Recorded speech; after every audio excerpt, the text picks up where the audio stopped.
Hello, my name is Myra. Welcome back to another video.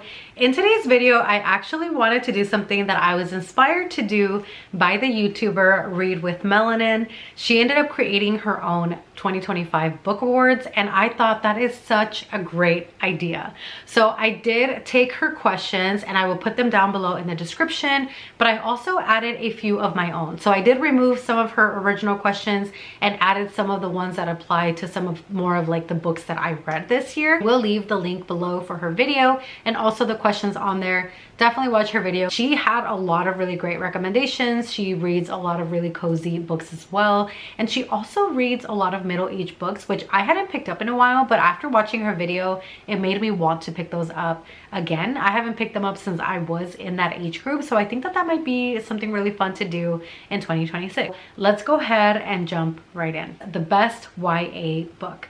And for that, I have to pick A Cruel Thirst by Angela Montoya.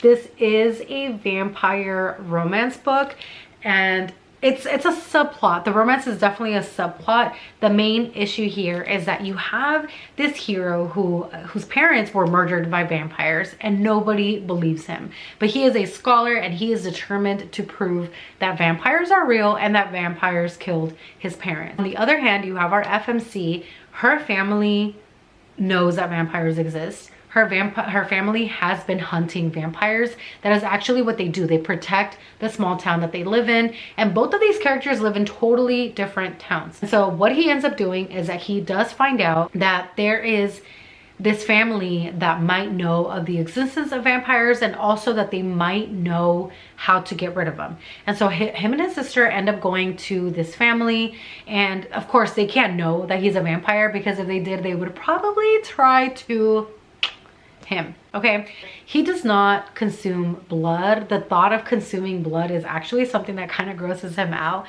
which is something that makes him really endearing. He is very much also a scholar, but he is good looking. So he's kind of like this nerdy guy that just wants to get to the bottom of it and find out like what happened to his parents and how he can basically not be a vampire anymore.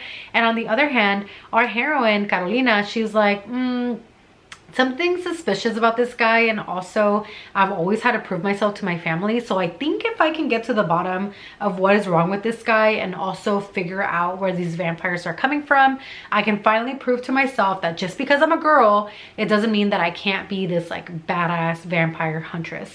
And the story just kind of goes on from there. This is more of like historical because it doesn't take place in real time. It takes place in Mexico, but back in I think the like 1900s, but it was still really, really good, and I really, really liked this book. Best audiobook experience.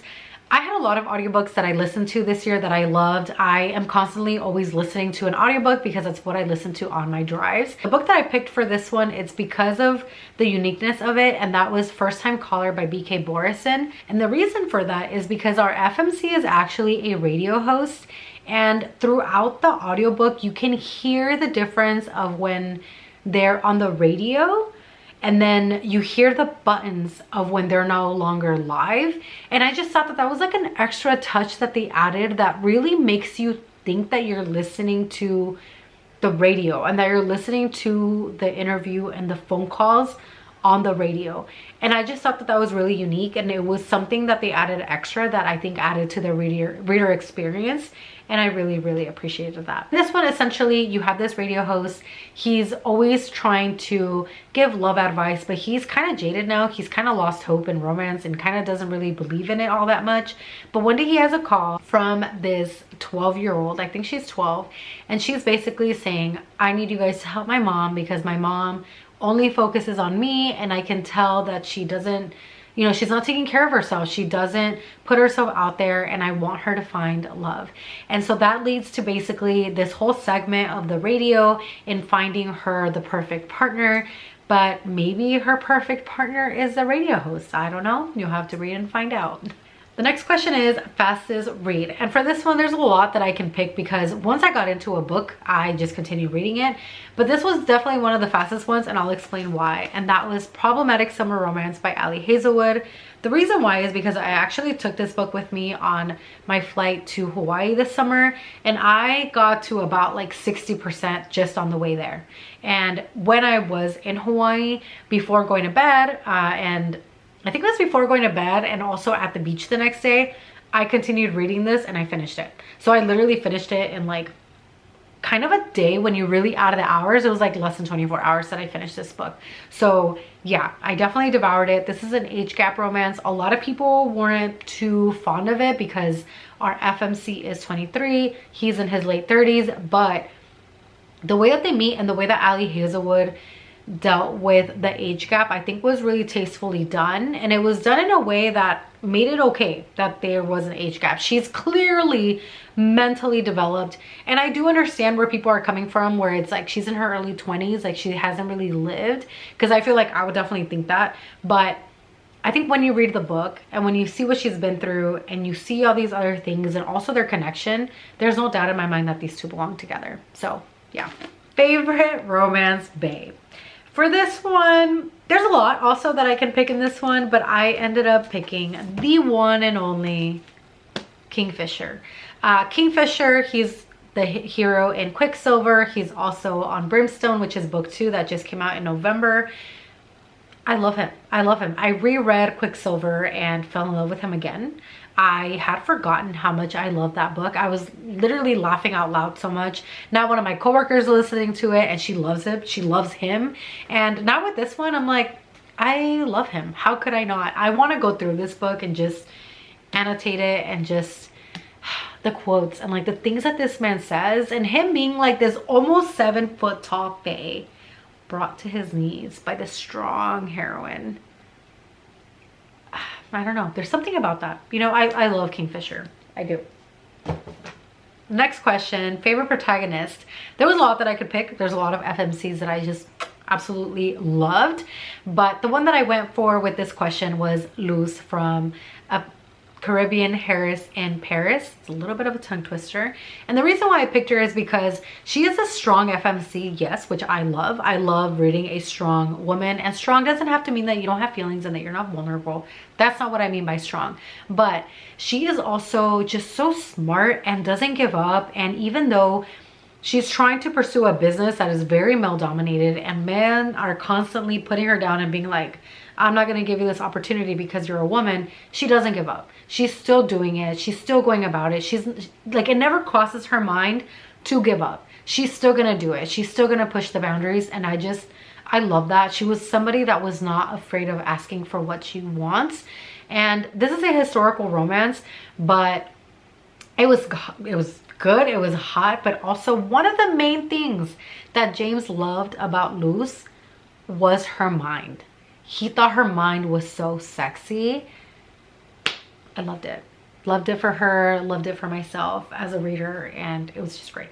It was great. This is a question that I added on here, and that was favorite sports romance. I had to pick High Sticking the Heart by Mari Maravilla. In this book, she is a sports coordinator. She works with professional teams. This is a person behind the scenes that's getting them ready. Because, for example, in the NFL, like in football, do you really think that all they do is like practice throwing the ball around? No, they lift weights. They have a strict diet and a routine that's going to be feeding their muscles, and they're doing drills and things that are going to get them into shape, get their body ready for this very physical contact sport. And it just so happens that she ends up meeting this guy. They have a great like evening together, a really great time, and then she ends up finding out that he's actually one of the athletes that is in the hockey team that she has just been hired to be the sports coordinator for. So it's kind of off limits. She doesn't want to get involved with him, but they can't really deny that connection. And yeah, this was just like such a great sports romance. And if you love hockey, you're gonna love this. She's Latina. She takes them to like a Mexican restaurant. Love that for me, love that for her. Also, I got really hungry because I think they were eating chilaquiles at some point. So just know that if you're hungry, it's gonna make you hungrier when you read that part. Favorite villain. I don't normally root for the villain, and I still don't root for the villain here. Maybe it'll change my mind in other books, but I had to pick Caden from the Book of Azrael.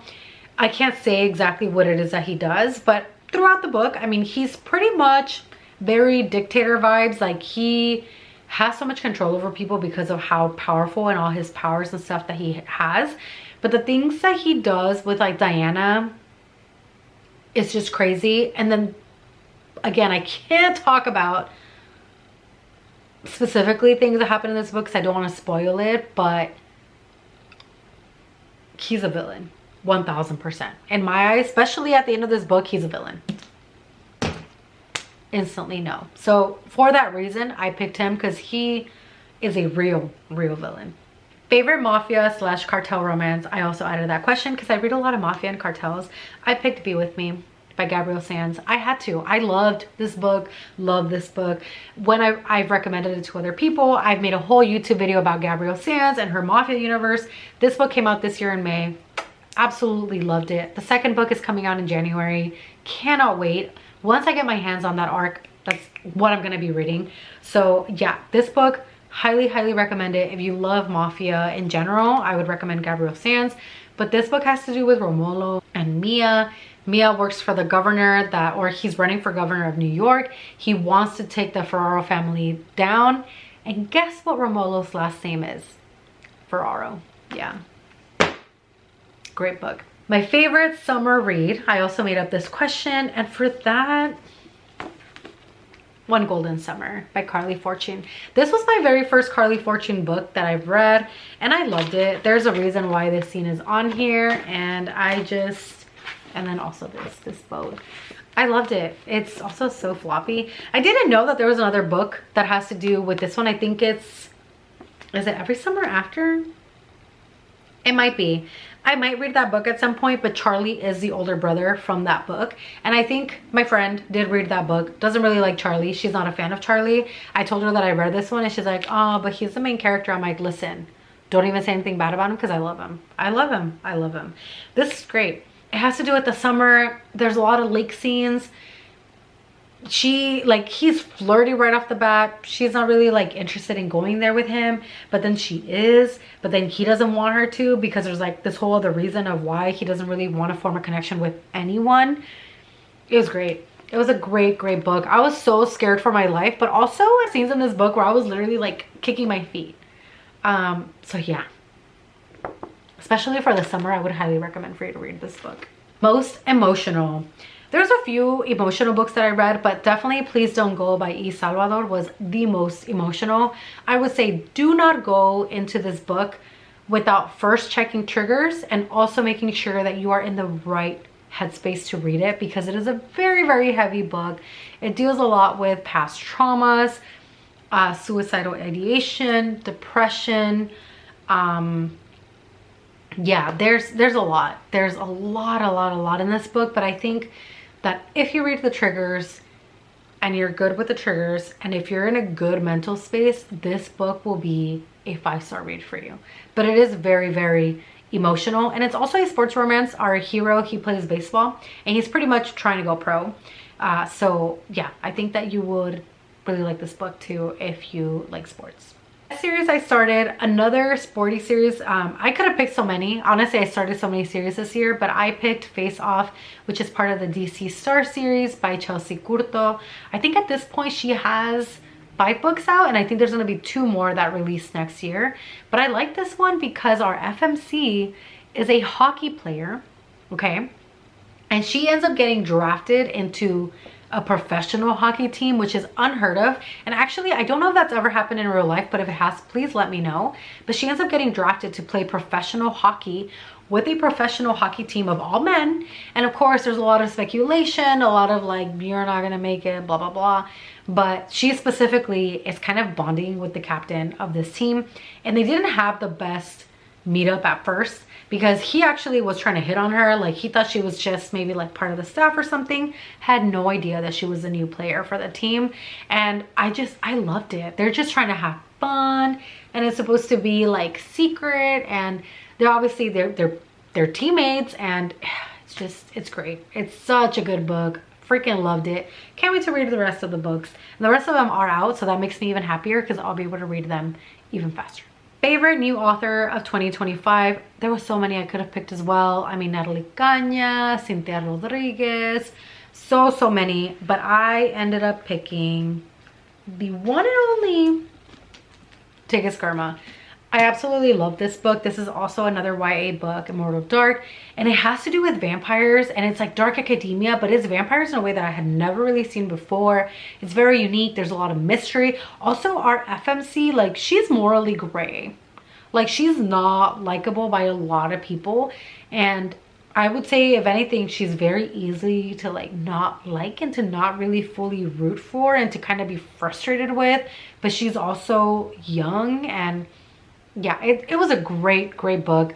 I have the second book. I will be reading it at some point before the third book comes out next year at some point, and I think that's going to conclude the trilogy. But Tigis Karma, absolutely loved what she did with this book, and I did get a chance to meet her, and she was absolutely super sweet and super awesome. So yeah, definitely, if you have not picked up this book, pick it up. And these are just her regular releases.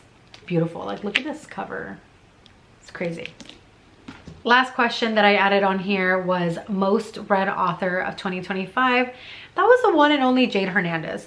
Jade Hernandez, I started off by reading Nevermore, which was a novella. It's loosely like Romeo and Juliet inspired because he comes from like a family that's not necessarily criminal. No, they are. They kind of are like a criminal family. And she is a daughter of somebody that's pretty much like on the police force. So they should not like even be together. She's a ballerina. But yeah, it's a great novella. Really liked it. And then I went ahead and picked up the Los Diablos Motorcycle Club series by her. The series is not complete, but I read Ink and Mayan, and this is actually a bound up of both books. So I did pick that up. And then the fourth book that I read by her this year was Stolen by the Gargoyle, which was a monster romance. And I cannot wait to read like how she continues these books. I'm hoping that Mayan, I cannot wait for his book. I really hope that that book comes out next year. No pressure, Jade.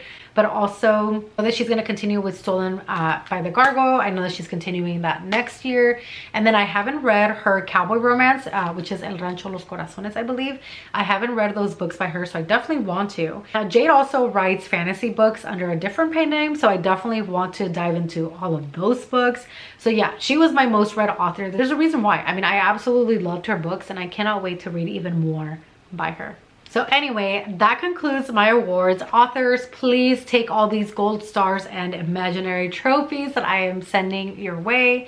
But thank you all for watching this video. Let me know if you'll be picking up any of the books that I talked about today. And definitely, if you do this video, whether you do these questions or you do Read with Melanin's questions, please let me know, because I would love to go check it out and see how you answer these questions yourself. But thank you so much for taking the time to watch this video, and I will see you all in the next one. Bye.